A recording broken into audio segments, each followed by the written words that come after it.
je veux dire... Jean-François, est-ce que tu peux un tout petit peu allumer la lumière, comme ça je les vois, parce que sinon je vais pas... Ah, merci, c'est beaucoup plus agréable de parler avec vous comme ça. Donc avant de cette présentation,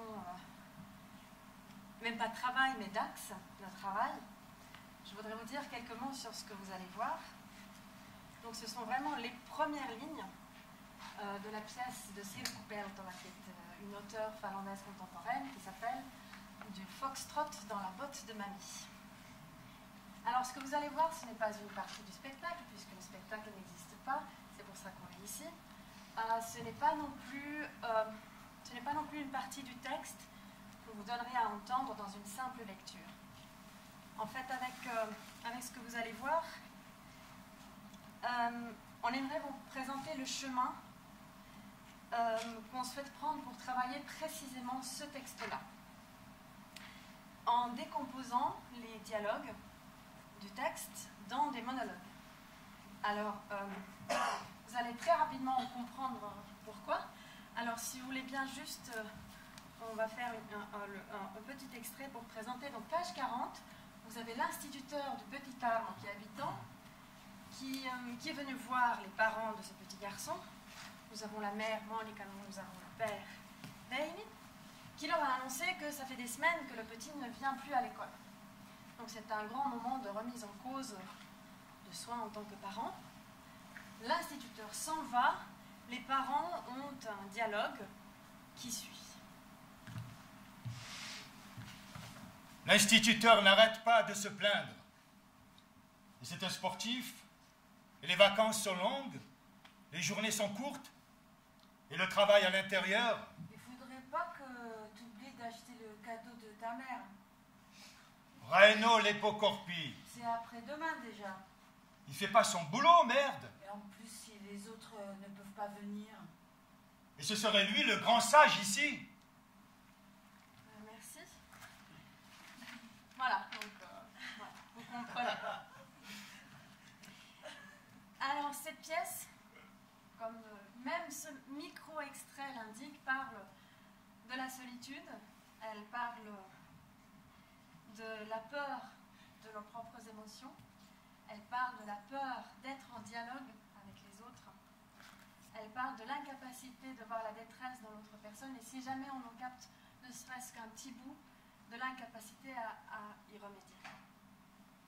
Donc on aperçoit rapidement que les personnages, bien qu'apparemment ils soient en conversation les uns avec les autres, la plupart du temps ils sont dans un long monologue et ils font des pirouettes invraisemblables pour ne jamais sortir de leur monologue.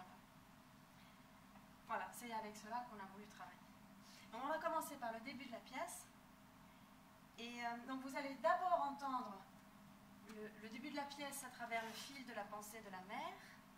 Et ensuite, nous allons recouper ce fil de la pensée avec, dans l'univers que ces deux personnages partagent ou soi-disant partagent. Voilà, je vous en prie.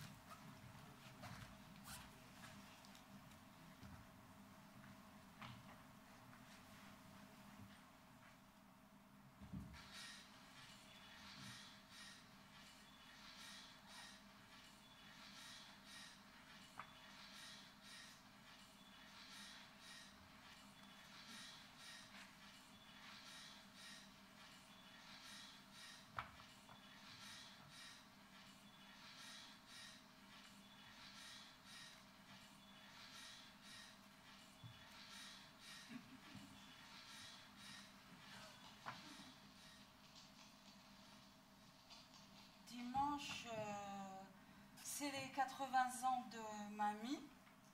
Tout le monde vient, c'est obligé. Et en cadeau, t'as pas pu t'en occuper avant. Où est-ce que tu iras pour ça? Qu'est-ce qu'elle va faire, Irma? L'évaluaki? Paoli. Pourquoi il ne viendrait pas? C'est quand même les 80 ans de sa mère. Il peut quand même prendre des jours de congé. Myria viendra, c'est sûr. Paoli ne peut pas. Ta mère croit que tout le monde va venir. Elle en parle comme d'une chose certaine. Elle a commandé des gâteaux chez un traiteur et des pains perdus chez les apprentis. Déjà la semaine dernière, il y en avait plein.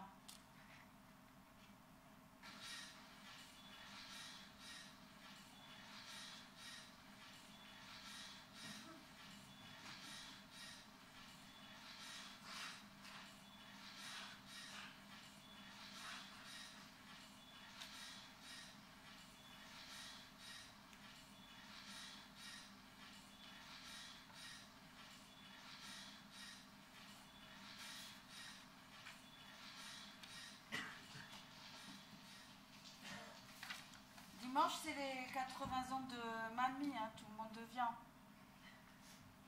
Nous, on n'y va pas. T'es obligé.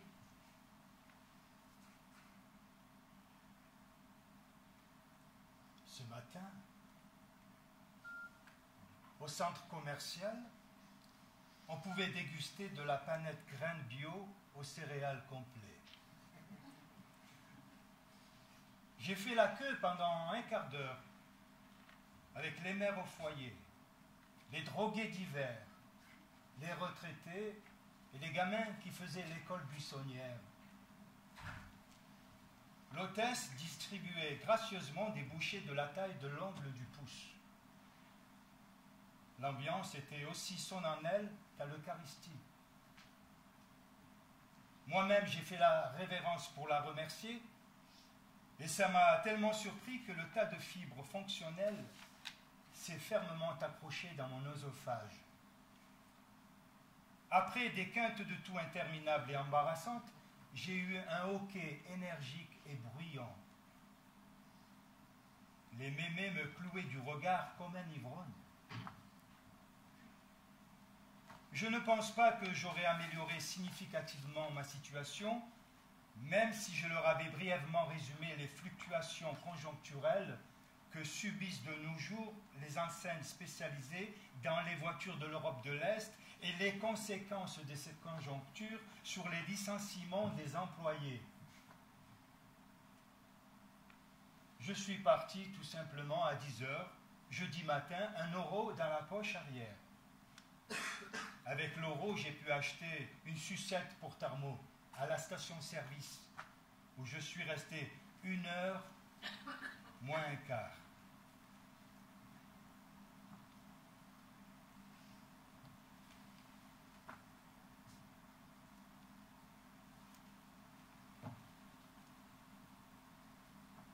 Il faudrait mettre des nouveaux papiers dans les placards. J'irai demain à Casto pour voir s'ils en font à fleurs bleues. Bleu, c'est neutre, ça va avec tous les tons. En soi, je ne vois pas le pourquoi des papiers de placard. On peut en mettre si on veut. Maman en mettait toujours aussi, toujours à la rentrée. Parfois aussi des nouveaux pour Noël, avec un motif avec des lutins. Et après la chandeleur, des carreaux jaunes, dans un esprit printanier ou beige uni. Et en cadeau... Un soutif de chez Monoprix en coton qui se ferme devant, 120 D, et un sachet de thé à la menthe. En cadeau... C'est ce qu'elle veut, maman. Elle a appelé. Quand? Cet été. T'as pas pu t'en occuper avant? On a le temps. Où est-ce que tu iras pour ça? À Monoprix. Qu'est-ce qu'elle va faire, Irma? Et les Valimaki? S'ils viennent. Comme ça, on les verra un peu. S'ils viennent, pense pas qu'ils viendront. Et Paoli? Pense pas que Paoli vienne. Il ne va pas venir, je pense. Pourquoi il ne viendrait pas? Il aura un truc. C'est quand même les 80 ans de sa mère. Il peut quand même prendre des jours de congé. ne peut pas prendre des jours de congé comme ça. Le cinéma, c'est selon la météo et les contrats. On ne peut rien dire à l'avance. On ne peut pas s'organiser comme ça à l'improviste. Myria viendra, c'est sûr. Seul, tu crois? Si Paoli ne peut pas... Quel intérêt? C'est Paoli, le fils de mamie. Ta mère croit que tout le monde va venir. Elle en parle comme d'une chose certaine. Il faut qu'au moins nous, on y aille alors. Elle a commandé des gâteaux chez un traiteur et des pains perdus chez des apprentis. Déjà la semaine dernière, il y en avait plein. Et ça se conserve? Pas tant que ça, non. On est bien obligé d'y aller.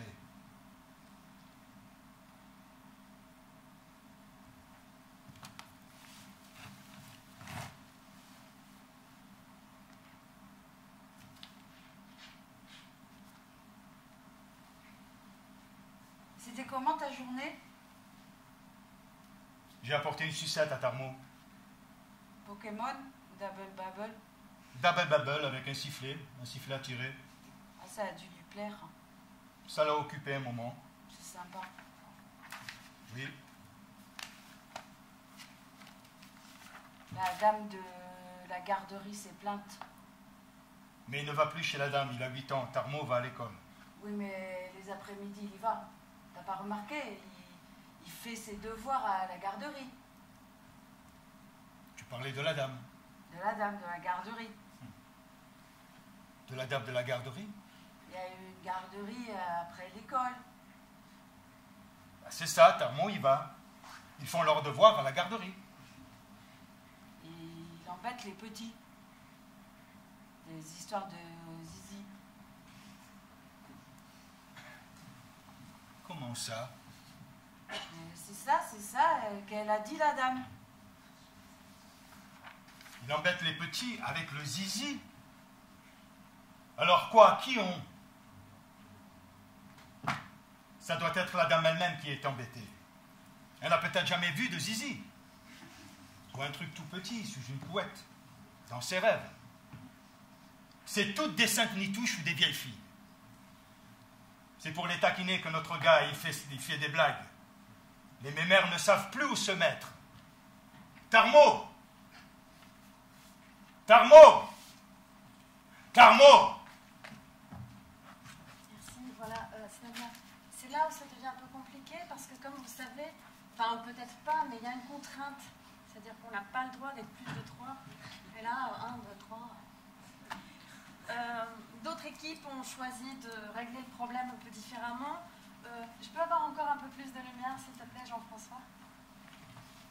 Super, merci. Alors, nous, on a décidé de régler le problème un peu différemment. On s'est dit, on a toute une salle de personnes, des comédiens, des danseurs, des programmateurs, enfin des gens qui sont habitués au théâtre. Donc là, si... voilà, donc il y a un poste à pourvoir, s'il vous plaît. Donc on aimerait quelqu'un, donc c'est pour jouer tard, bon, il a 8 ans, on ne va pas être regardant sur l'âge. Peut-être ce serait bien que ce soit un garçon, un monsieur, un homme. Voilà. Voilà, c'est très simple. Hein. En plus, le garçon, c'est la seule personne qui est un peu brillante dans l'histoire. Je vous tiens le... Ah, formidable. Ah, bah, formidable. Formidable. Merci, merci, merci. Alors la partition est très très simple. Voilà. Je te donne... Ah oui, bien sûr. Alors, je te donne le texte. Voilà. Alors, bah, tu peux faire une entrée d'ici, par exemple. On va commencer d'un peu plus haut. Tu peux suivre le texte. Et puis, tu vois, là, juste, tu arrives. Voilà, puis après, tu vas sortir. Alors, il va te dire, assieds-toi là, c'est pas la peine de s'asseoir. Il n'y a pas de chaise. Alors, ce serait bien, si tu veux, te placer là, au milieu de tes parents quand tu rentres. Voilà. Voilà, donc on va reprendre un peu plus haut.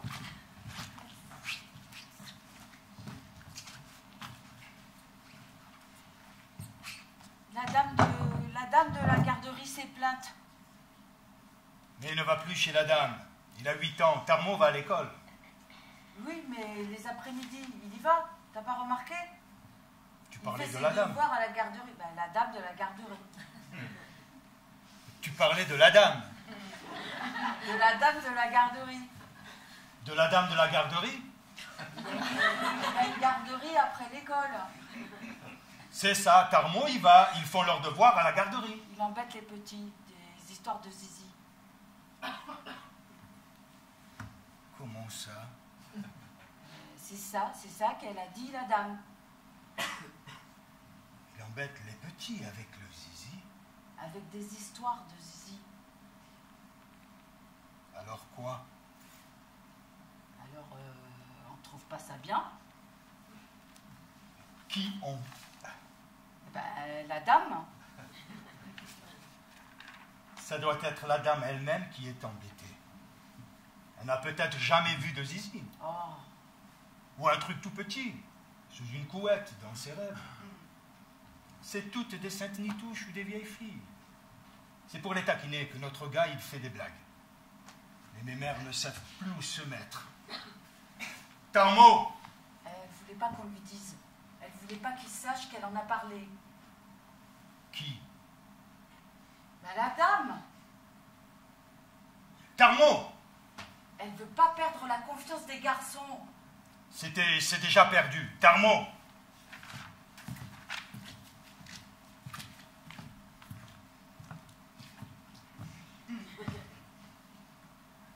Assieds-toi là. C'était sympa la sucette que je t'ai apportée. C'était une sucette à siffler, à tirer. On discute avec ta mère. On discute là. Où est-ce que tu as laissé ton camion? Tu peux le montrer à ton copain Uki si tu veux. Ce Heinonen, le père de Uki, il a toujours son agence immobilière? On dirait que ça lui réussit, maintenant que le prix du mètre carré a grimpé au ciel et que l'argent bouge. Laisse-le partir jouer, Venny. Il y aura d'autres moments. Non, rien. Juste des histoires de petit Jésus, avec les petits. Menacer les petits. Des histoires de saucisses de dinosaures, genre. Pas la peine d'y faire attention. Les garçons, c'est des garçons. C'est des complexes de bonnes femmes, tout ça. Les gars, ils ont toujours eu leur truc. Ouais, cool. Bon, ben, c'est réglé. Merci. On va pas finir. Attendez, Rodolphe, je n'ai pas fini parce qu'il est vraiment très bien. Vraiment, c'était parfait. C'est parfait. Alors du coup, si tu veux en fait vraiment jouer à la scène, parce que il se trouve que Tam, le petit garçon, il essaye d'avoir une conversation avec son père. Donc voilà, comme c'était vraiment parfait, je vais te donner le premier texte.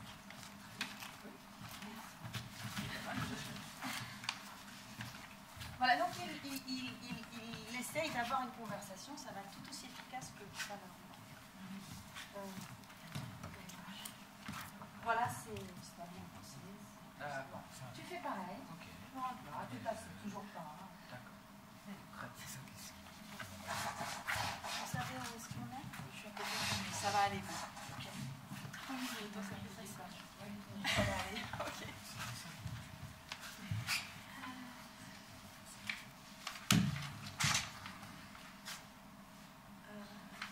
Oui, c'est ça.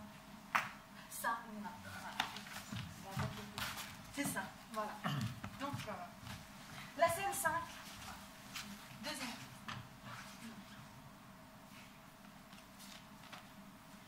Il embête les petits. Avec des histoires de zizi.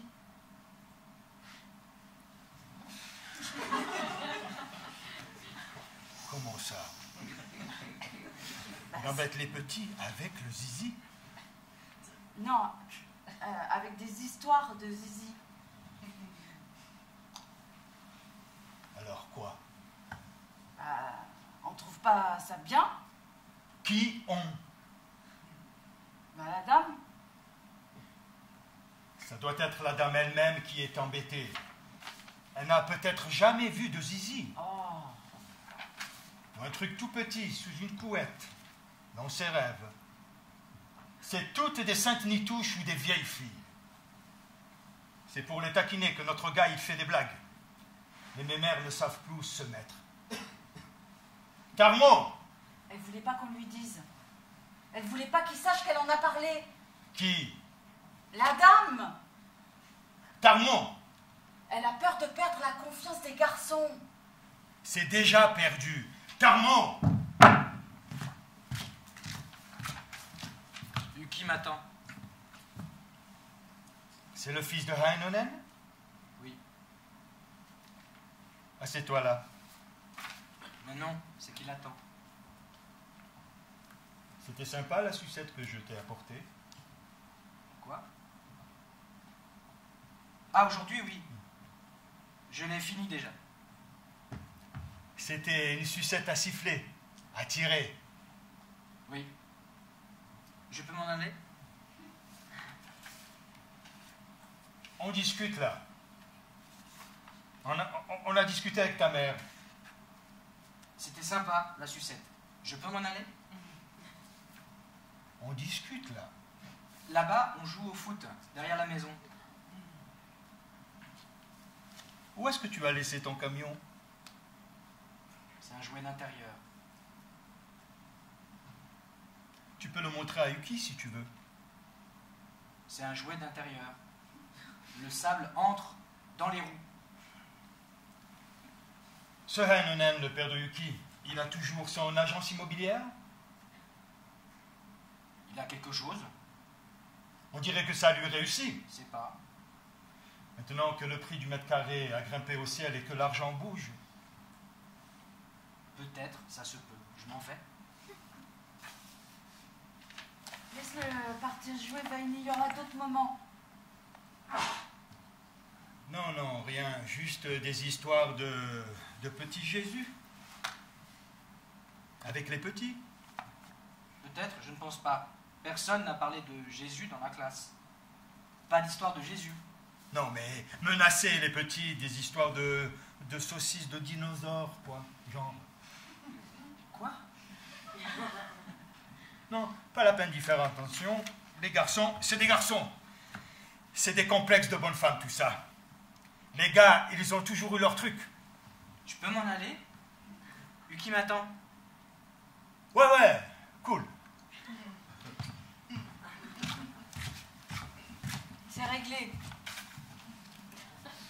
À peu près, oui.